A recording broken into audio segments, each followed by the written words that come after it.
Hey, it's Tony talking Car Biz. Today's video, we're going to compare the all-new 2021 Toyota Sienna to the last year all-new 2021 Toyota Highlander.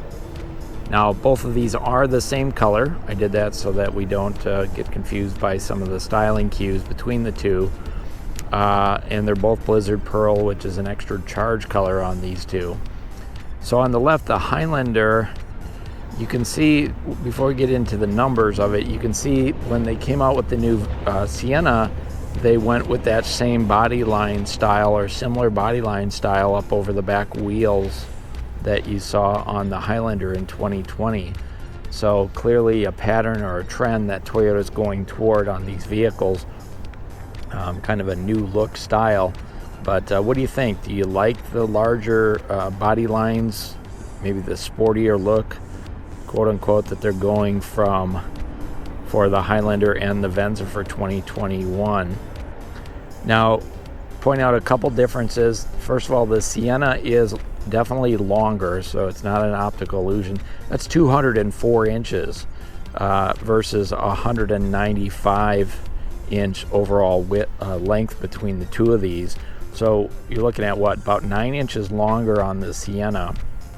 As far as wheelbase, the Sienna actually has 120 inch wheelbase, so that's a different distance between the front and the rear wheels. And what that's going to provide you with is more interior space for sure for passengers and legroom and such, but it also produces a smoother ride. The longer the wheelbase, generally speaking, the smoother the ride. Of course, suspension and tires come into play on that. And as far as the tires and the wheels on these two, they actually have two different size wheels. So your Highlander, that's going to have an 18-inch wheel. It's a cast aluminum wheel, just like we see on the Sienna. Sienna XLE is going to be a 17-inch cast aluminum wheel. But the tires themselves, they're both 65 series tires. So that's really the thickness of the tread, or the sidewall, I should say. So 65 would be from here up to here, and that 65 means the percentage of the width. So it's 65% of the width of the tire, and that's the same on both of them. So 18-inch on the left, 17-inch on the right, both cast aluminum wheels, four-wheel disc brakes, anti-lock brakes, traction control, and all-wheel drive.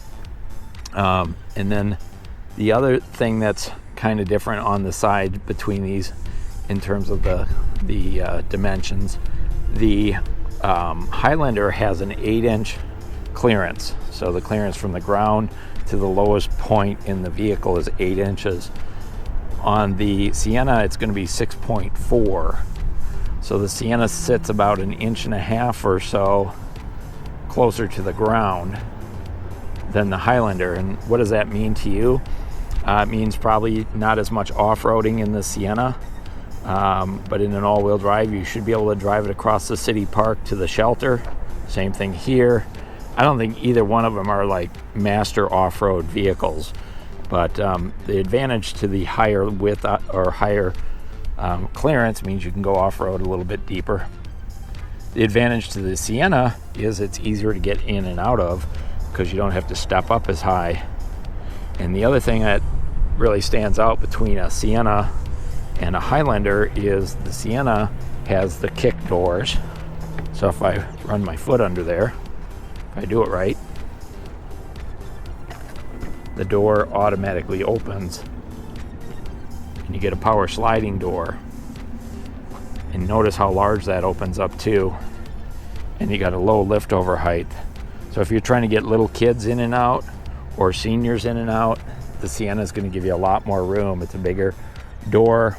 It's got a bigger assist handle right here.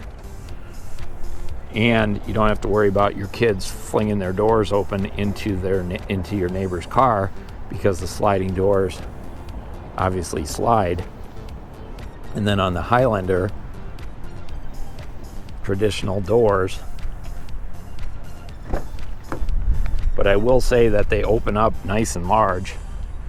They open wide too, so if you've got somebody parked next to you, you got to watch out when you open your door over at the Costco or what have you. And then you've got a much higher step up to get inside there. There is a passenger assist handle right up under here. So it just really depends on what you need. If it's a kid catcher, I don't think you can match the versatility of the Sienna. But if you're looking, to be cool and look cool and feel like you're driving a SUV, then maybe the Highlander is the right one for you. Kick that back closed. Now, as far as fuel, the Sienna, that's going to have an 18-gallon gas tank. Highlander is going to be a 17.1, and the Highlander's combined city highway is going to be 35 miles per gallon, and then the Sienna is actually 36 miles per gallon. So it's a bigger vehicle, gets a little bit better combined fuel economy on the two of them, between the two of them. Now, the Highlander you can get with that roof rack up there, the rail system, and you can also get the Sienna that way. This one doesn't have it, but you can get that if you're looking for it. As far as pricing between the two of them, looking at just the base price, Highlander, Sienna, hybrid, all-wheel drive in both cases. So you've got a base price on the Sienna, $41,750, and a base price on the Highlander, $42,810. So the Highlander is going to run you a little over $1,000 more for the base version. That doesn't include destination than it would on the Sienna. So for $1,000 less in the Sienna, you'll get a little bit bigger vehicle. Maybe not the cool factor of an SUV if that's what you're looking for. But in either case, they have the same engine, same drivetrain. Really both great vehicles. Hey, I hope you found this video helpful. Is it going to be a Sienna in your driveway, in your garage, 2021 all new, or are you going to follow the herd and get yourself a Highlander? And there is a big herd of Highlander owners, so I'm sure they can always use another. Hey, this is Tony talking car biz. I hope you enjoyed the video. If you did, give us a thumbs up. Thanks for watching.